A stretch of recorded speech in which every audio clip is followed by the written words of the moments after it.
the onions, peel the onions. Welcome back, guys, and this is our little Excel series here, how to excel at Excel. And as you know, this is Peel the Onions with Sashlin, and on this channel we dominate data analytics and data science, guys. Yeah. And in this lesson we're going to look at easy referencing in Excel. And also, please like and subscribe. Please like and subscribe somewhere here or here. Tell your friends about it because everybody likes to peel onions, I think. Anywho, so getting into it, easy referencing. So there's two things that I want to mention when it comes to easy referencing.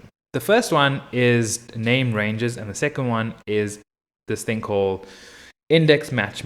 A lot of you may have heard of VLOOKUPs, and this is sort of a similar thing, but we'll get there in a minute. So named ranges.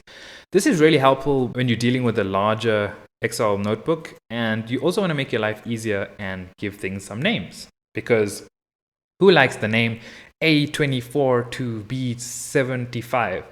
That's just very hard to kind of keep track of. But if you gave it a nice name like My Little Square or something like that, it's going to be a lot easier to actually read the code. And name ranges are a great way to manage data across all these spreadsheets. So once you give a name on a particular spreadsheet, you can use this across in another spreadsheet. So let's get into that and explain what I mean. Okay, so there's two methods in order to use name ranges. And let's see how this looks. So the first way, let's just say if I want to give this little cell a name, so I can just say GPA cell.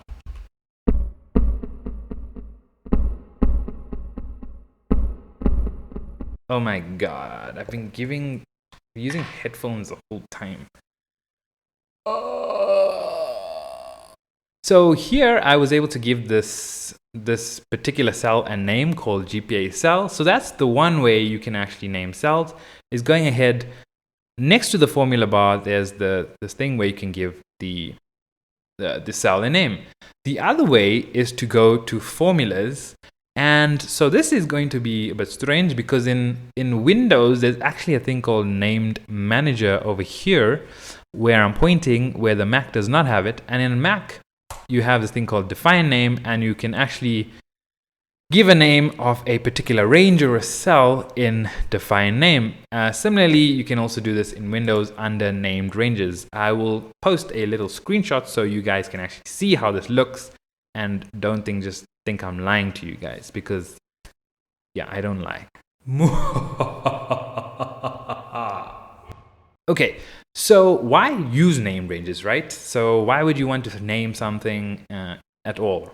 So the first one is you can work quickly across sheets. That's a major thing when you're dealing with a large sheet and you have to do quite a bit of analysis based on the same sort of data. You can also make things a lot more easier to understand because you're giving things names. So when somebody else is taking over your work, for example, they can just click over the cell and they look in the top left and they can actually see what the name is. And if you were to give this particular matrix a name, so I can say sum sorter matrix.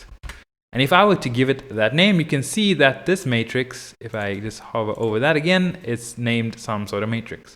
So it makes your analysis a lot easier to understand. And also, because things are named, when you're doing some sort of formulas and things across different sheets, then it's going to reduce the chance for making mistakes, which is a big one because we all make mistakes. So trying to have methods that are robust as possible to reduce number of mistakes is very key.